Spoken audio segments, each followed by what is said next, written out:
আয়ুষ্মান প্রকল্প, আয়ুষ্মান ভারত ওটা কোনো প্রকল্পই না, পুরোটাই স্বাস্থ্যসাথী। আয়ুষ্মান ভারত এ পাবে না, ও পাবে না, স্মার্টফোন থাকলে পাবে না, সে পাবে না, অর্ধেক লোক তো পাবেই না। তাতেও এত টাকা বকেয়া, এতগুলো কেস পেন্ডিং, ভাবা যায়। আর এখানে স্বাস্থ্যসাথী পরিবারের সবাই পাবেন 5 লক্ষ টাকা পর্যন্ত চিকিৎসা। সরকারি হাসপাতাল যান আর বেসরকারি হাসপাতালেও যান, আপনি দেখতে পাবেন সাধারণ মানুষকে এই সুযোগ দিয়েছেন মমতা বন্দ্যোপাধ্যায়। আজ সাধারণ মানুষকে এই সুযোগ দিয়েছেন। গরিবতম মানুষ যার হয়তো ইচ্ছাও ছিল আমি একদিন এই হাসপাতালটা একবার ভর্তি হব, হয়তো প্রাইভেট হসপিটাল, তার সামর্থ্য ছিল না। আজকে সেখানে যেমন কোটিপতি বাড়ির কেউ ভর্তি হতে পারেন, তেমনি একজন ঝুপড়িবাসীও মমতা বন্দ্যোপাধ্যায়ের দেয়া স্বাস্থ্যসাথী কার্ড নিয়ে তার পাশের বেডে ভর্তি হওয়ার অধিকার আছে। সরকারি হাসপাতালেও আছে, বেসরকারিতেও আছে। ফলে আয়ুষ্মান ভারতটা কোনো প্রজেক্টই না। বলবো যে খালের ভেতরে থাকতে হতো, মানে ও মানে কি করতো ওরা। আমি কোনোদিন বামপন্থাকে সমর্থন করিনি একটাই কারণে, সেই সমর্থনটা একটাই কারণ ছিল, তখন কংগ্রেস ছিল, তাদেরকে ভোট দিতে দেওয়া হতো না, মারতো, বাড়ি বাড়িতে গিয়ে মারতো, এবং কারোর কোনো কথা বলার। আজকে তো মাননীয় মুখ্যমন্ত্রী মমতা বন্দ্যোপাধ্যায় গণতান্ত্রিক একটা জায়গা রেখেছেন, সবার বলার অধিকার আছে। আজকে যদি যেটা যাদবপুরে ঘটেছে সেটা যদি সিপিএম এর সময় হতো, আপনি বিশ্বাস করুন যে অন্য দল যদি করতো, তাহলে আজকে সে রাজ্যে থাকতে পারতো না, হয়তো কোথায় থাকতো, হয়তো কি বলবো যে খালের ভেতরে থাকতে হতো। মানে ও মানে কি করতো ওরা আপনারা ভাবতে পারবেন না। আমার মনে হয় যে সিপিএম এর এই উদ্ধত, সিপিএম এর এই যে অহংকার, এটাই ওদেরকে জিরো করেছে এবং আরো খারাপ জায়গায় নিয়ে যাবে। এরা এরা আন্ডারস্ট্যান্ডিং বোঝে না, এরা ইমোশন নেই এদের মধ্যে, এরা শুধু উদ্ধত্ত বোঝে। এবং যে ঘটনা যাদবপুর, এটা শুধু যাদবপুরকে কলঙ্কিত করেনি, ওদের দলকে কলঙ্কিত করেছে, রাজ্যকে কলঙ্কিত করে, এবং সারাক্ষণ এটা করে যাচ্ছে, এবং শুধু ওরা নিজেদের কথাটুকুনি বোঝে, আর কারোর কথা বোঝেন না আর কি। এবং আমি তো মনে করি যে আমরা গর্বিত বোধ করি যে মাননীয় মুখ্যমন্ত্রী মমতা বন্দ্যোপাধ্যায় আমাদেরকে আমাদের যারা কর্মীরা আছে, তারাও কিন্তু উগ্র হতে পারে, 2 মিনিট সময় লাগে, কিন্তু জানে যে আমাদের পার্টি সেটাকে সমর্থন করে না। আমাদের পার্টি কখনোই বলবে না যে যাও বিরোধীকে গিয়ে মেরে আসো। এত কিছু ঘটে গেল 2021 সালের ইলেকশনের পরে। আমি দেখলাম 2019-এর ইলেকশন যদি দেখো, যে জেতার পরে যা ঘটেছিল এখানে, এতগুলো জ্বালিয়ে দেওয়া, এতগুলো মানুষ, কিন্তু 2021-এর ইলেকশনের পর তুমি বলতে পারবে না 2-1টা ঘটনা ছাড়া, যেটাকে আমরা নিন্দা করি, যেগুলো আমরা চাই না, সেই ঘটনা ছাড়া একটা কোনো ঘটনা ঘটেছে, সবাই মানুষ নিজের মতো করে থাকতে পেরেছে, এবং নিজের মতো করে নিজের দলের বা আইডিওলজির কথা বলতে পেরেছে। সেটা কিন্তু সম্ভব হয়েছে মমতা বন্দ্যোপাধ্যায়ের জন্য। ট্রাফিক দেখার জন্য একটা নোডাল অফিসার থাকবে, কে ডে ট্রাফিক দেখবে, কে নাইটের ট্রাফিক দেখবে। ওয়াচ টাওয়ারগুলো বাড়াতে হবে, অ্যাক্সিডেন্ট যাতে না বাড়ে। নাইট টাইমে ওয়াচ টাওয়ারকে আরও অ্যাক্টিভ হতে হবে, প্রোঅ্যাক্টিভ হতে হবে। সিসিটিভি যেন অল ব্ল্যাক স্পটে থাকে, নজর রাখতে হবে। সামনে দোল আছে, হোলি আছে, ঈদ আছে, রমজান মাস আছে, ভালোভাবে নজর রাখতে হবে। এপ্রিল মাসে আবার অন্নপূর্ণা পুজো আছে, রামনবমী আছে। আমি এপ্রিল মাস পর্যন্ত বলে দিচ্ছি, 14ই এপ্রিল আমরা কালীবাড়ি যে স্কাই ওয়াক এবং মন্দির, তার উদ্বোধন আমরা করব বেলা সন্ধ্যে 7টায়। আর 29শে এপ্রিল জগন্নাথ ধামের যজ্ঞ হবে। আগের দিন পুজো পাঠ হয়ে ঠাকুরের স্থাপনা হয়, আর 30 তারিখে জগন্নাথ ধামের ইনাগুরেশন হবে। যারা যেতে চান 28 তারিখের মধ্যে পৌঁছবেন, তা নাহলে প্রবলেম হতে পারে, ভিড় হতে পারে, রাশ হতে পারে। আমি রাশ হয়ে স্ট্যাম্পিড হোক এটা আমি চাই না, আমি হাইপ করতে চাই না। যারা যেতে চান 28 তারিখের মধ্যে প্লিজ দয়া করে চলে যাবেন।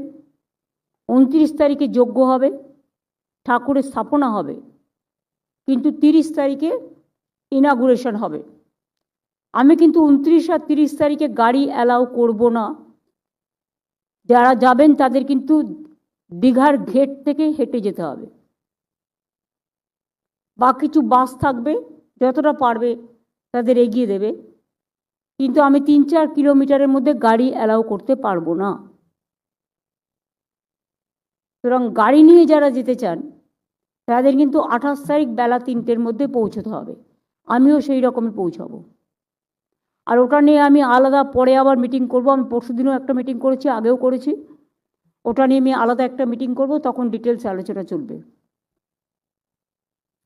আর দোল আর হোলি নিয়ে কলকাতা কর্পোরেশনকে বলবো 12ই মার্চ ধনধান্য স্টেডিয়ামে দোলযাত্রার উৎসব এবং হোলির উৎসব একসাথে করে দিতে আমি থাকব সন্ধ্যে 5টায়। একটা দোলযাত্রা উপলক্ষে প্রোগ্রাম হবে 5 মিনিট, গানটাও আমি বলে দিচ্ছি নীল দিগন্তে, ইন্দ্রনীল বাবুলরা গাইবে, কারা ডান্স করবে দেখে নাও। আর একটা হবে ডান্ডি নিয়ে খেলে মারোয়ারিরা বা গুজরাটিরা, বিহারিদেরও ডাকবে, সমস্ত কমিউনিটি যেন থাকে এবং অল ওভার বেঙ্গল যাদের বিভিন্ন অ্যাসোসিয়েশন আছে, it may be Marwari community, it may be Rajasthani community, it may be UP community, it may be Bihari community, it may be chambers, it may be Jain, যারা খেলে শিখ বাংলা ভাষী, আমি সবাইকেই আমন্ত্রণ জানালাম। কর্পোরেশন অ্যাসোসিয়েশনগুলোকে চিঠি দেবে। তার আগে আমি আইএনসিএকে বলবো, আইএনসিএ প্রেসিডেন্ট আছে শান্তনু, জেলা ওয়াইজে ধনধান্যতে 3000 3500 ধরে, জেলা ওয়াইজে অ্যাসোসিয়েশনগুলোকে ডেকে নেবে। 4টের মধ্যে প্রোগ্রাম শুরু হবে, জাস্ট 5টায়। দোলযাত্রা এবং হোলি উপলক্ষে কলকাতা কর্পোরেশন প্রোগ্রামটা অর্গানাইজ করবে, যেমন ওরা ঈদের প্রোগ্রামও, রমজান মাসের প্রোগ্রাম ইফতারও অর্গানাইজ করে। আমি প্রোগ্রামগুলো আগে থেকে জানালাম যাতে কাজগুলো করতে সুবিধে হয়। নাটক করছেন, মানে ব্রাত্য তো নাটকই করবে। 26-এর আগে এটা হাওয়া গরম করার জন্য করছে। যেহেতু কাল থেকে আমাদের দল ভোটার লিস্টে ঝাঁপিয়েছে, যেহেতু ভুয়ো ভোটার ভূতরে ভোটার ধরার জন্যে স্ক্রুটিনিতে মন্ত্রী রাস্তায় নেমে পড়েছে, ওরা বুঝতে পেরে গেছে ওদের ওই চুরি করা জোট চুরি করা ভোটার লিস্টটা এবার জাল হয়ে যাবে। অতএব এক্ষুনি আঘাত করো এবং এই যে তৃণমূলের প্রয়াস, মমতা বন্দ্যোপাধ্যায়ের নির্দেশ, তাকে অন্যদিকে ঘুরিয়ে দেওয়ার জন্য এই ঘটনা। সিপিএম বলছে ব্রাত্য বসু নাটক করছেন, মানে ব্রাত্য তো নাটকই করে। ব্রাত্যর নাটক দেখার জন্য লোকে পয়সা দিয়ে যায়।